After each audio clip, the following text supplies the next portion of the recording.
परमेश्वर यीशु मसीह के मीठे नाम में आप सभी भाई बहनों को नमस्कार। आप लोगों का स्वागत है सिक्योर इन क्राइस्ट चैनल में, जहां हम बाइबल क्लासेस लेते हैं, जब मिलके हम बाइबल पढ़ते हैं। आज का विषय है डिड डेमस लूज हिज सैल्वेशन। क्या डेमस ने अपना उद्धार को खो दिया? दूसरे तिमोथियुस के पत्री 4 अध्याय और उसकी 10वीं आयत में हम पढ़ते हैं देमस के बारे। और दूसरी एपिस्टल तिमोथियुस की दूसरी पत्री पौलुस ने रोम की कैद से लिखी थी। और हम जानते हैं प्रेरित पौलुस का मृत्यु, वो शहीद हुए थे, नीरो चक्रवर्ती के शासन में हुआ था। और हम जानते हैं नीरो चक्रवर्ती AD 68 में उनका हत्या हुआ था। और सेकंड तिमोथी और एफेसियों की पत्री, ये दोनों प्रेरित ने AD 68 से कुछ ही समय पहले लिखा था। और तुथिकोस के हाथों में तिमोथियस को और एफेसुस का चर्च को ये दोनों पत्री भेजा था, एफेसियों की पत्री और सेकंड तिमोथियस। तो सेकंड तिमोथियस 4 अध्याय और उसकी 10वीं आयत ऐसा पढ़ती है, क्योंकि देमस ने इस संसार को प्रिय जानकर मुझे छोड़ दिया है और थिस्सलुनीकि को चला गया है, और क्रेसेंस गलातिया को और तीतुस दलमेतिया को चला गया है।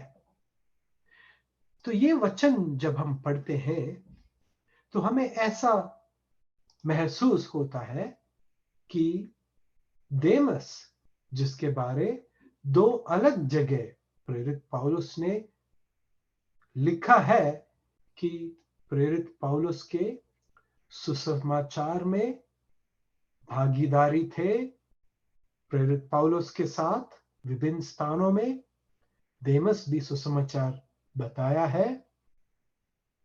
हमें ऐसा लगता है कि अब देमस संसार को प्रिय जानकर पौलुस को छोड़ दिए और थिस्सलुनीकि को चले गए। तो ऐसा हमें लगता है कि देमस विश्वासघात किया, विश्वास से चला गया और थिस्सलुनीकि में चला गया, ऐसा हमें एक एहसास होता है। क्या ये वास्तव में वैसा है? ये बात हम आज जांचने वाले हैं।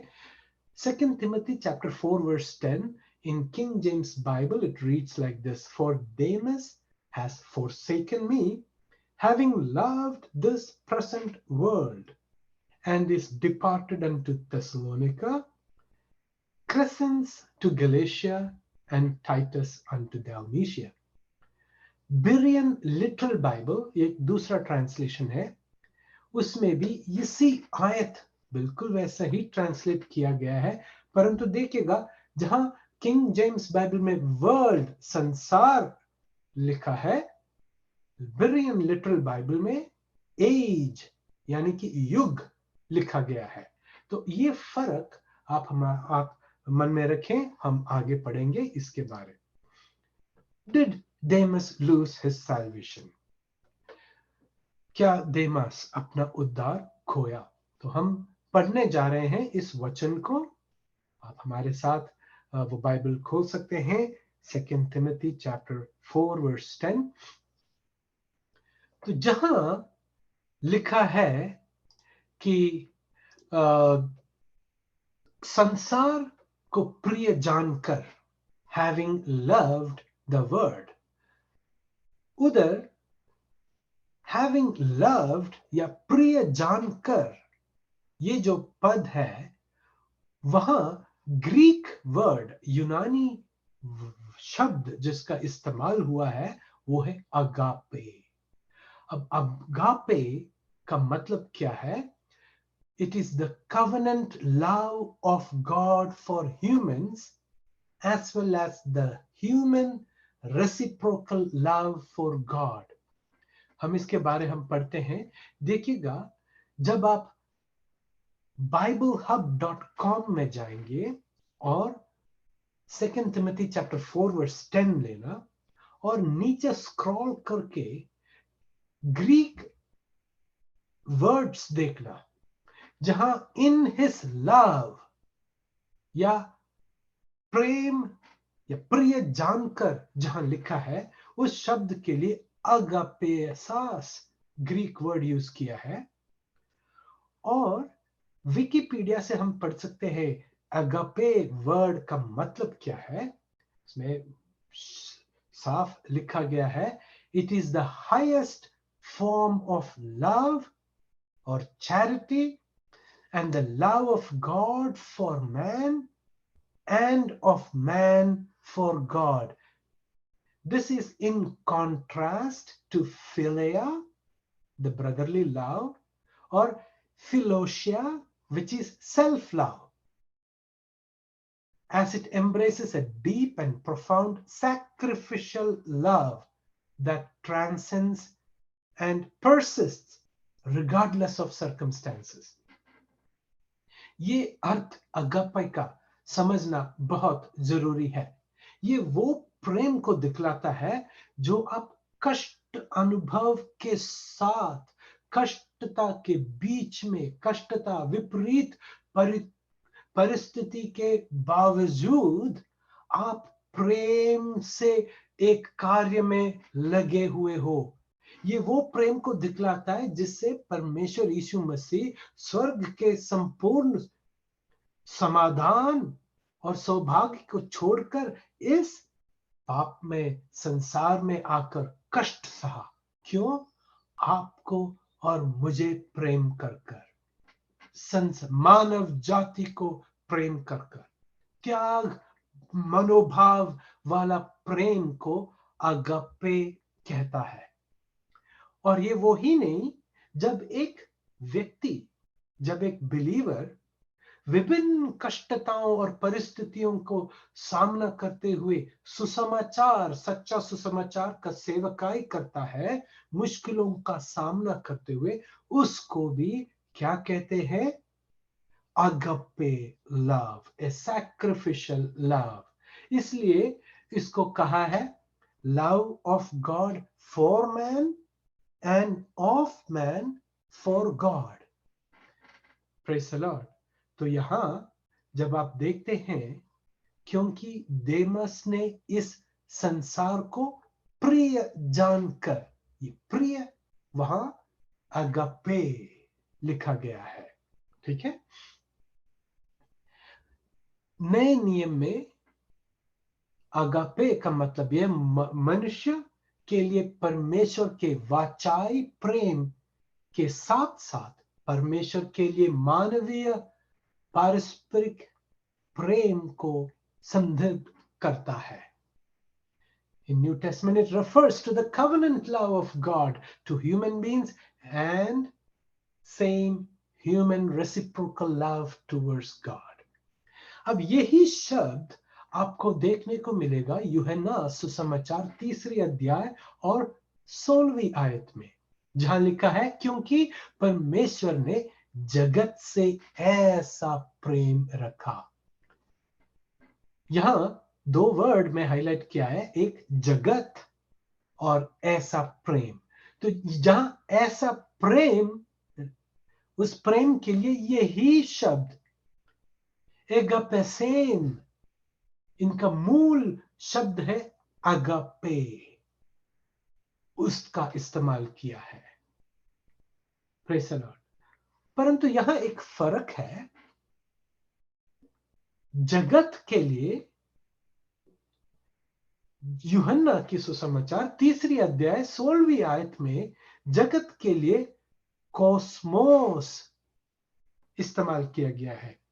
कोस्मोस का मतलब है सारे प्रपंच यानी कि स्वर्गीय मंडल और इस धरती और संसार मंडल पिता ने जगत से, यहां जगत के लिए क्या लिखा है?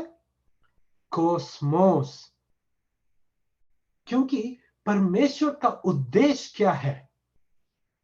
इफिसियों की पत्री पहली अध्याय और 10वीं आयत में प्रेरित पौलुस कहते हैं कि समयों के पूरे होने का ऐसा प्रबंध हो कि जो कुछ स्वर्ग में है और जो कुछ पृथ्वी पर है, सब कुछ वह मसीह में एकत्रित करें। पिता परमेश्वर का उद्देश्य, ये उद्धार का उद्देश्य क्या है?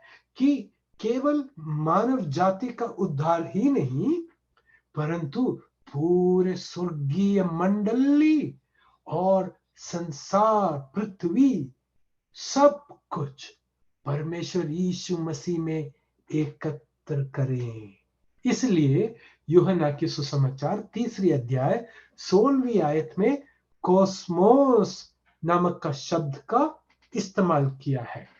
परंतु हमारा चिंता विषय दूसरी तिमोथियुस दूसरे तिमोथियुस 4ठी अध्याय और 10वीं आयत में भी हम देखते हैं यहां इस्तेमाल किया है संसार।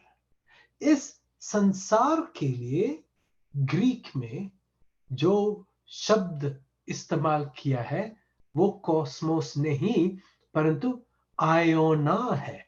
आयोना, आयोना का मतलब है युग, एज, प्रॉपरली एन एज। युग नहीं, युग है। एन एक्सटेंशन, परपिट्यूटी यानी कि कंटिन्यूएशन, मेसियानिक पीरियड। तो समझिएगा, देमस ने कॉस्मोस को नहीं प्रेम किया, परंतु इस कृपा के युग को प्रेम किया, द एज। अब ये यहां लिखा है बाय एक्सटेंशन और परपिट्यूटी यानी कि कंटिन्यूएशन, स्पेशली ए मेसियानिक पीरियड। ग्रेस, कृपा का मतलब क्या है? हम लोग स्कूल में एग्जाम्स देते हैं। यदि एक एग्जाम के लिए 50 मार्क चाहिए, पासिंग मार्क, पास होने के लिए 50 मार्क चाहिए, और यदि एक स्टूडेंट को 48 मार्क मिलता है, कभी कभी टीचर क्या करते हैं? 2 मार्क और बढ़ा देते हैं, एक्सटेंशन कर देते हैं, 2 मार्क और ग्रेस मार्क डाल देते हैं और उस बच्चे को पास कर देते हैं। This is called an extension. आयोना मीन्स एन एज, युग। ठीक है, आगे हम बढ़ते हैं। तो देखिएगा, देमस ने इस संसारिक वस्तु को प्रेम नहीं किया, संसारिक वस्तु को प्रिय नहीं जाना, परंतु इस युग, और वो युग कौन सा था जिसमें प्रेरित पौलुस, बरनबास, तीतुस, तिमोथियुस ये सब सेवकाई करते थे? कृपा का युग। देखिएगा, अगला शब्द है इस संसार में। दोबारा इसको मैं एक्सप्लेन किया है, वही इसका एक्सप्लेनेशन है। किंग जेम्स में देखिएगा यहां वर्ल्ड लिखा है, और बेरियन लिटरल बाइबल में प्रेजेंट एज लिखा है। ठीक है, इस संसार, this present age, the grace, विशेष रूप से एक मसीही काल या कृपा का युग को दिखलाता है। तो फिर इसका मतलब क्या हुआ? देमास अनुग्रह के युग यानी कि कृपा का युग से प्रभावित होकर परमेश्वर के अनुग्रह के सुसमाचार का प्रचार करने के लिए थिस्सलुनीकिया गया और पौलुस को रोमन जेल में छोड़ गया।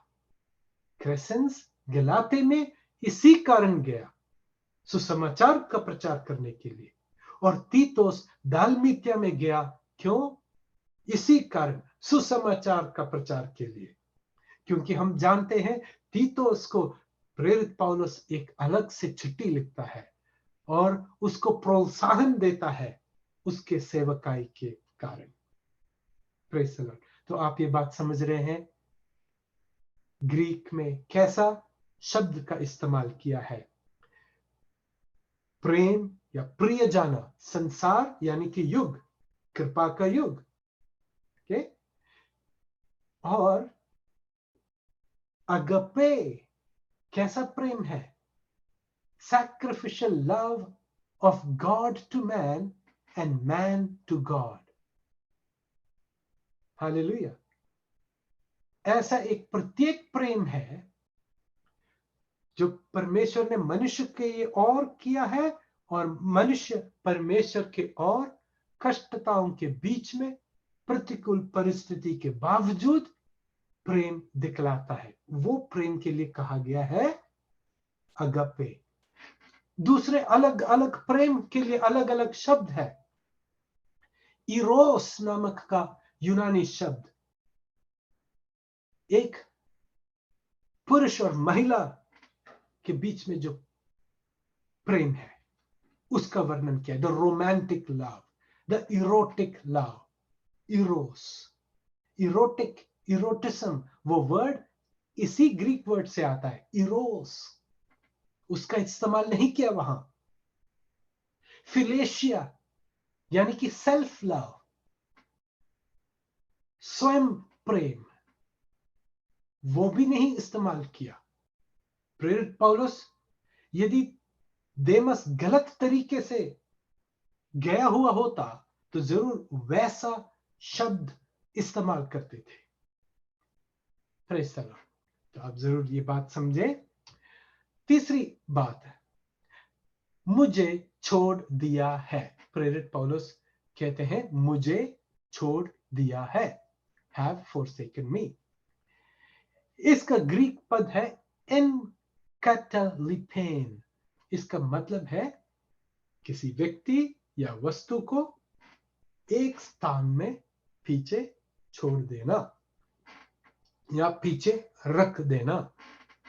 आगे हम पढ़ते हैं, क्योंकि देमस ने इस संसार को प्रिय जानकर मुझे छोड़ दिया है और थिस्सलुनीका को चला गया है, और क्रेसेंस गलातिया और तीतुस दालमीतिया को चला गया है।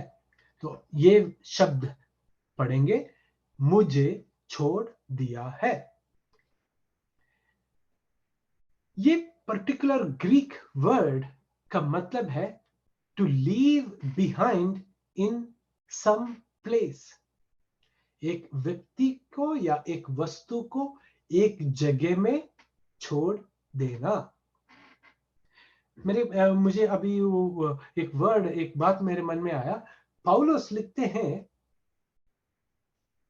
मेरे ख्याल से तिमोथियुस लिखते हैं, कहते हैं, तो शीघ्र आना और मेरा कंबल जो मैं पीछे छोड़ गया है वो कंबल भी लेके आना। ऐसा एक शब्द ऐसा इस्तेमाल किया है प्रेरित पौलुस ने। तो देखिएगा, देमस ने विश्वास को नहीं छोड़ा, देमस ने यीशु को नहीं छोड़ा। देमस किसको छोड़ा? प्रेरित पौलुस को। क्योंकि प्रेरित पौलुस कहां है? रोमियो की जेल में पड़ा हुआ है। प्रेरित देमस थिस्सलुनीका में जाके सुसमाचार सुनाकर अनेक आत्माओं को अनंत जीवन में ले जाने के लिए वो अति श्रेष्ठ समझा रोमियन जेल में रहकर पौलुस का देखभाल करने से भी। आप समझ रहे हैं क्यों कृपा के युग को देमस प्रेम जाना? क्यों कृपा के युग को देमस ने अधिक प्रेम किया? क्योंकि कृपा के युग में कोई फर्क नहीं है, चाहे वो यहूदी हो या वो कोई अन्य जाति का हो, जो कोई यीशु में विश्वास रखता है उसी क्षण उसका उद्धार होता है। ऐसा अच्छा समय संसार में कृपा के युग से पहले कभी भी नहीं हुआ और कृपा युग के बाद भी कभी नहीं होगा।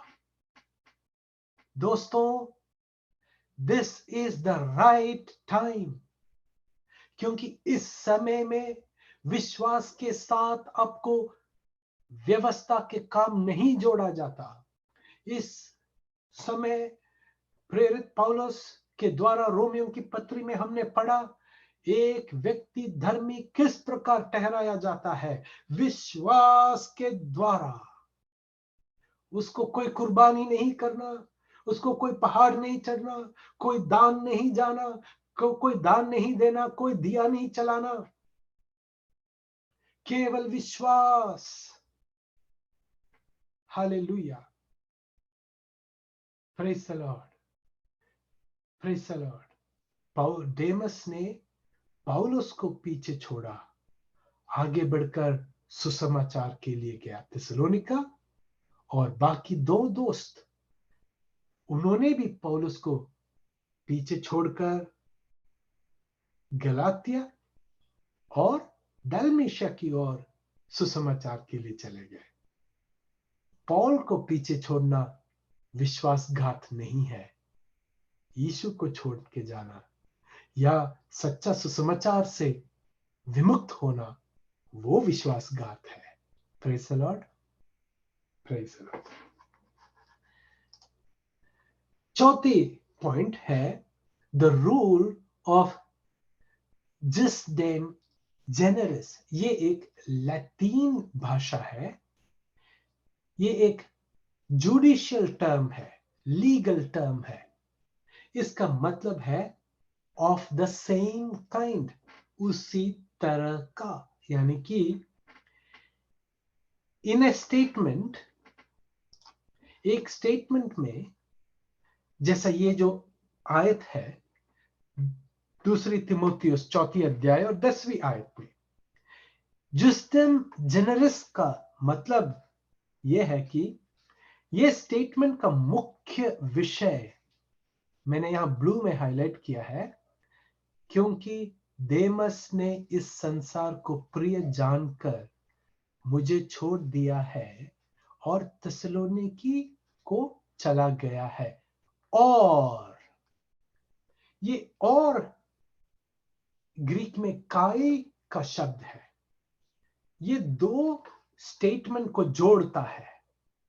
तो जुस्टिस जेनरस या एक समान, इस रूल का अर्थ है जो पहले भाग में है वही कंडीशन यदि दूसरे एक स्टेटमेंट के दूसरे भाग में काई या एंड या और के दूसरे भाग में अलग सा विषय नहीं दिया गया, तो जो पहला हिस्सा का जो विषय है वही विषय है दूसरे भाग में भी। उसी स्टेटमेंट का दूसरे भाग में भी वही सब्जेक्ट रहता है। इसका मतलब यह है कि यदि देमास यदि विश्वासघात कर कर थिस्सलुनीका चला गया, उसका मतलब यह है कि विश्वासघात कर कर क्रेसेंस गलातिया और तीतुस दलमतिया को भी चला गया। एक सा द सेम सब्जेक्ट कंटिन्यूस, जुस्डेम जेनरस। और हम जानते हैं कि तीतुस विश्वास का घात नहीं करता, ये क्रेसेंस भी विश्वास का घात नहीं करता। प्रेरित पौलुस तीतुस को बधाई देता है तीतुस का पत्री में, राइट। तो इसका मतलब क्या है? इसका मतलब यह है कि देमस भी इस कृपा के युग को प्रिय जानकर प्रेरित पौलुस को क्रेसेंस और तीतुस जैसा प्रेरित पौलुस को रोमियो की जेल में छोड़कर देमास थिस्सलुनीकी गए, क्रेसेंस गलातिया गए और तीतुस दलमतिया को चले गए। यह विश्वासघात नहीं है। यदि देमास का भी विश्वासघात है तो क्रेसेंस और तीतुस का भी विश्वासघात है, जो नहीं है, हम जानते हैं। इसलिए देमास अपना उद्धार नहीं खोया। Hallelujah, praise the Lord.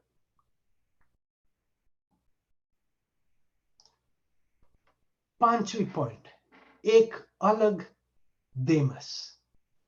एक अलग देमस। एपिफेनुस एक चर्च फादर था। एडी 310 से लेकर 403 तक था, जीवित रहे, और इन्होंने बहुत पुस्तकें लिखे हैं, और विशेष रूप से विश्वासघातियों के बारे, यानी कि हेरेसीज, दुरुपदेश, प्रारंभिक कलीसिया में जो हेरेसीज, जो दुरुपदेश थे, उनके बारे लिखा था। और उसमें देमस को एपिफेनुस ने लिखा है कि वो एक विश्वासघाती था। परंतु आप जरा सोच के देखें, पौलुस के साथ देमस जेल में था एडी 68 से पहले, और ये एपिफेनुस लिख कब रहा है? कम से कम 250 साल, देमस के 250 साल के बाद लिख रहा है। समझ रहे हैं ना? ये एक अलग देमस है। ये कौन सा देमस है जो विश्वासघाती है? ट्रेडिशन, परंपरा ये कहता है कि एक डेमेट्रियस नामक का एक व्यक्ति थिस्सलुनीका में जाकर वहां के मूर्ति पूजक क्षेत्र का मुख्य प्रधान पुजारी बने। और ट्रेडिशन ये भी कहता है कि वो डेमेट्रियस जो थिस्सलुनीका का पेट्रन सेंट है, यानी कि मुख्य व्यक्ति थे, फाउंडर थे, वो एडी 290 में शहीद हुए, मारा गए। बाइबल में जो थिस्सलुनीका की पत्री में जो लिखा हुआ देमस एडी 68 से पहले प्रेरित पौलुस के साथ जेल में था। कम से कम समझ लो एक 45 साल का होगा उस वक्त। मैं कहूं, क्या वो 290 एडी में यदि मारा गया तो वो कितना साल जिया? डॉक्टर चार्ल्स जे एलियट कहते हैं, ये जो फॉल्स कहावत है, जो परंपरा है, वो हमारे बाइबल में जो लिखा गया देमस है उसके बारे ही नहीं है। वो एक अलग, कोई और अलग डेमेट्रियस है।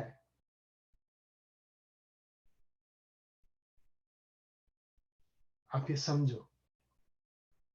Doctor Charles J Elliott, Elliott's commentary on the whole Bible, उसमें लिखा है, tradition however which relates that he became in after days an idol priest at Thessalonica is baseless, absolute baseless। वो हो ही नहीं सकता, उतना आदमी जी भी नहीं सकता उस समय। तो ये एक अलग देमस के बारे लिखा गया है। एपिफेनस को वो ये इंफॉर्मेशन ये ट्रेडिशन से मिला है, और ये ट्रेडिशन के अनुसार ये जो थिस्सलुनीका का जो मूर्ति पूजक पुजारी था, जो क्षेत्र का प्रधानी था, वो मारा गया एडी 290 में। वो हमारा देमस ही नहीं है। छठा पॉइंट, क्या देमस अपना उद्धार खोया? नहीं, क्योंकि यूहन्ना प्रेरित एक रिपोर्ट देता है तीसरी यूहन्ना की पत्री और उसकी 12वीं आयत में। ये जॉन गॉस्पेल नहीं, पत्री जो प्रकाशित वचन के पास है, उसकी तीसरी पत्री और उसकी 12वीं आयत में इंग्लिश में ऐसा लिखा है, Demetrious has good report of all main and of the truth itself. Yea, and we also bear record, and ye know that our record is true. Hindi में देमेत्रियस के विषय में सब ने वरन सत्य ने भी आप ही गवाही दी है और हम भी गवाही देते हैं, और तू जानता है कि हमारी गवाही सच्ची है। साफ लिखा है कि Demetrius has a good report. ये डेमेट्रियस जो है, उस समय ग्रीक कल्चर में डिमिट्रियस एक बहुत ही कॉमन नेम है, साधारण नाम है, और उस डिमिट्रियस का शॉर्ट फॉर्म है Demas. Demas is a short form for the name Demetrius.